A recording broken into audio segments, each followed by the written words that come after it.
Hello everyone, नमस्कार। Welcome back again to MA5। मैं आपका एजुकेटर सैयद शाहबाज दिल से स्वागत करता हूं हमारे MA5 चैनल पे। तो जैसा कि आप सभी लोग जानते हैं दोस्तों, मेरा जो वीडियो है वो हमेशा करियर के रिलेटेड में बात करता हूं। तो आज का जो हम वीडियो शुरू करने वाले हैं वो टेक्सटाइल के बारे में आज हम पढ़ेंगे दोस्तों। जी हाँ, जो वीवर्स हो गया, जो फैब्रिक्स के रिलेटेड आपने करियर देखा होगा, तो उसी के रिलेटेड एक टेक्सटाइल इंजीनियरिंग के बारे में मैं आपको आज बताने वाला हूँ। क्योंकि मैं चाहता तो इंजीनियरिंग सेक्शन में इसको कवर कर सकता था, बट ये जो अलग करियर फील्ड है दोस्तों, जहाँ पे फैब्रिक्स और जो वीवर्स है उनके लिए है, तो इसलिए मैं सोचा कि उसको वहीं पे स्टॉप कर दूं, अलग से मैं बनाऊंगा। तो आज इसका टाइम फाइनली आ चुका है।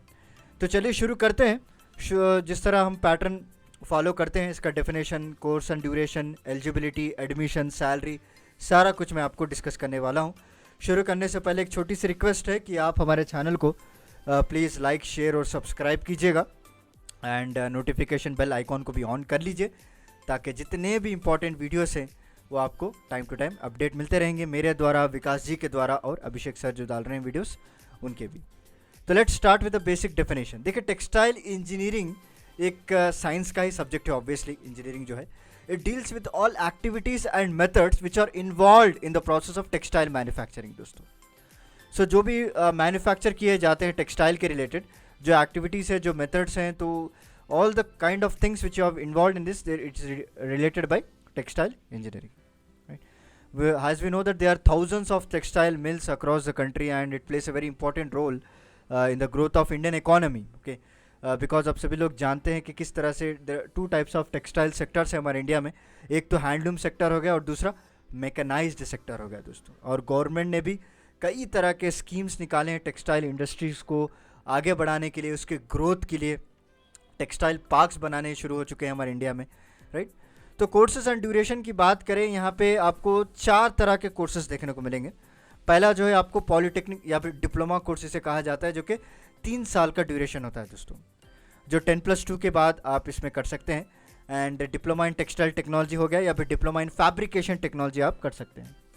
उसके बाद हो गया अंडर ग्रेजुएट डिग्री दोस्तों, जो कि 4 साल का कोर्स होता है, bachelor of technology in textile engineering. या फिर आप पोस्ट ग्रेजुएट कोर्सेज कर सकते हैं, जिसे एमटेक हम कहते हैं, right? M Tech in textile technology या फिर एमटेक इन टेक्सटाइल केमिस्ट्री या फिर एमटेक इन टेक्सटाइल इंजीनियरिंग। अभी यहीं पे आप चाहते तो रुक सकते हैं या जॉब की तलाश में जा सकते हैं। इवन आफ्टर बीटेक भी आप सर्च कर सकते हैं। बट कई सारे लोग हैं जो पीएचडी भी करना चाहते हैं, जो कि 1 to 2 ईयर्स का ड्यूरेशन होता है after the completion of PG degree. And admission process की बात करें, देखिए यहाँ पे आपको 10+2 में तो मिनिमम 50% मार्क्स रखना ही पड़ेगा दोस्तों। बट यहाँ पे साइंस सब्जेक्ट बहुत ही इंपॉर्टेंट है, केमिस्ट्री, मैथमेटिक्स, बायोलॉजी, ये आपको होना ज़रूरी है। उसके बाद कई सारे इंडियन कॉलेजेस, यूनिवर्सिटीज़ अपने खुद के एंट्रेंस एग्ज़ाम से लोग कंडक्ट करवाते हैं, जैसे कि जेप हो गया, जो कि joint entrance examination, polytechnical, JE हो गया दोस्तों, क्योंकि गेट हो गया, जेई एडवांस हो गया, राइट? सो डिफरेंट स्टेट्स अपने खुद के एग्ज़ाम्स कंडक्ट करवाते हैं, बट जेई एडवांस ये सारा कुछ नेशनल लेवल एग्ज़ाम्स होता है। और स्पेशलाइजेशंस की बात करें, देखें यहाँ पे टेक्निकल टेक्सटाइल्स में आप स्पेशलाइजेशंस कर सकते हैं। निटिंग एंड निट कैड भी आपको सिखाया जाता है दोस्तों। वीविंग हो गया, कलरेशन टेक्नोलॉजी हो गया, Yon and non woven technology हो गया दोस्तों, टेक्सटाइल केमिकल टेक्नोलॉजी हो गया एंड फाइबर साइंस टेक्नोलॉजी। तो तरह तरह के होते हैं जहाँ पे आप अपनी स्पेशलाइजेशंस को हासिल कर सकते हैं।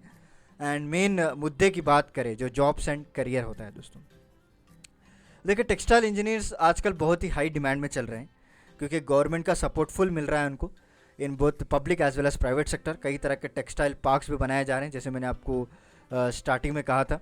आप क्वालिटी कंट्रोल में काम कर सकते हैं, सेल्स टेक्निकल बन सकते हैं आप, या फिर आप पीएचडी किया है तो आरएनडी में भी जा सकते हैं दोस्तों। प्रोडक्शन कंट्रोल हो गया, प्रोसेस इंजीनियरिंग हो गया, right?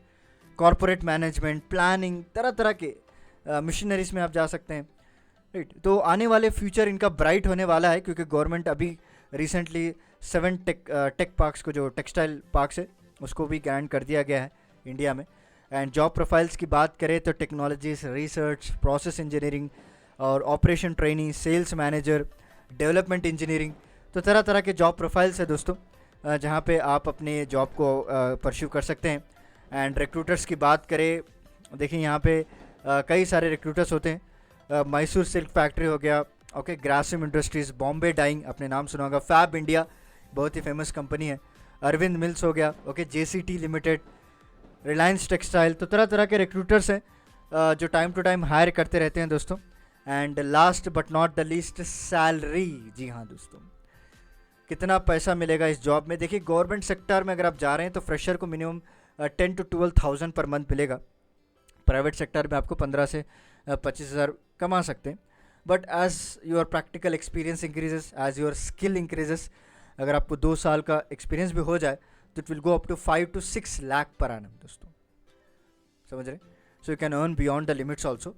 So this is about the basic overview, basic idea about the textile engineering which is related to fabrics, weaving, okay? तो चलिए मिलता हूँ मैं आपको अगले लेक्चर के साथ कुछ इंटरेस्टिंग टॉपिक के साथ। तब तक के लिए धन्यवाद दोस्तों।